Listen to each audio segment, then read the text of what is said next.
বাজিত ভাই, ওই যে আজকে হচ্ছে একটা ভিডিও দেখলাম যে একটা মহিলা হচ্ছে কথা বলছে, প্রকাশ হয়েছে আপনার বিষয়ে। তো সেই মহিলাটাকে আমি বলি ভাই, আমি হচ্ছে যে কি আপনি চিনেন? চিনি। চিনেন? ওই সম্পর্কে আপনার ওটা কে ছিল যেন? ছোট বউ। ছোট বউ। আইডি কার্ডে লেখা আছে মারুফা আক্তার, ডাক নাম হচ্ছে জান্নাত। এই বিষয়ে আমি বলতে চাচ্ছি যে ওকে এগুলো শিখাই দেওয়া হচ্ছে, এক। দুই নম্বর কথা হচ্ছে, আমি ওকে যে ডিভোর্স দিয়েছি, ও যে বেশ্যাপনা করতো, এই কারণে ওকে আমি মানুষ করতে পারলাম না বলে আমি ডিভোর্স দিয়েছি, এটাই তার আমার উপরে রাগ। এই ডিভোর্সের কাগজপাতি সবকিছু আছে? অবশ্যই আছে।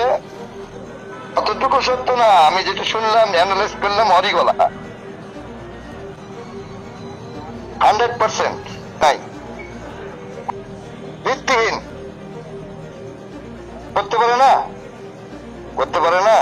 আপনার যদি এরকম পজিশনে থাকেন যে দুইটা বউ, একটা বউকে তালাক দিলেন, হ্যাঁ, এটা তো ভিত্তিহীন।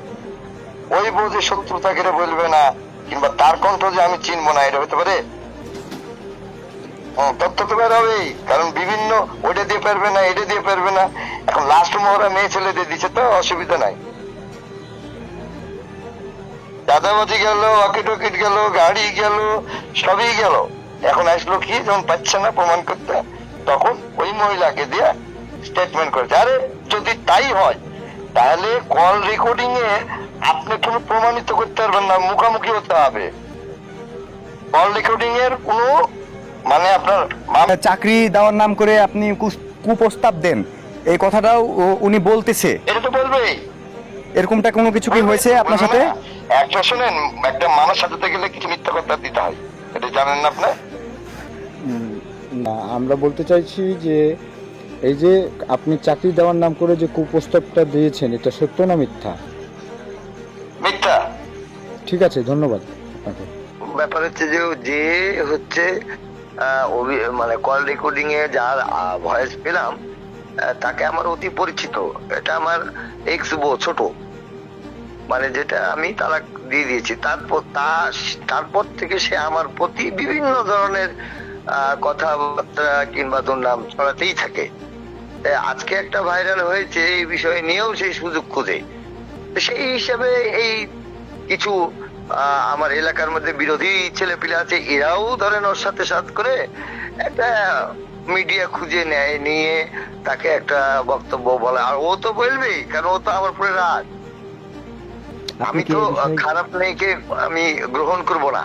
আপনি কি এই বিষয়ে একটা থানাতে জিডি, মানে জিডি না তো, অভিযোগ করেছি, এরপরে মামলা করব। কারণ মামলা করতে গেলে বিষয় আছে। বিষয় প্রথম হচ্ছে যে আগে অভিযোগ করতে হবে, তারপরে আমি মামলা করব। যদি আমার এগেইনস্টে আবার যাই, তাহলে আমি তার প্রতি মামলা করবো নিঃসন্দেহে। এটা আপনারা, আমি করিনি, আমার পরিবারের করেছে, আমার বউ করেছে, যে আমি না। আমি যখন করব তখন আমি চারিদিকেই করব। আমি তো চিনি, আমি তো চিনি কে। আমি জোর গলা দিয়ে বললাম, চ্যালেঞ্জ করে বললাম, এটা ওর গলা, আর কিছু বলবো না।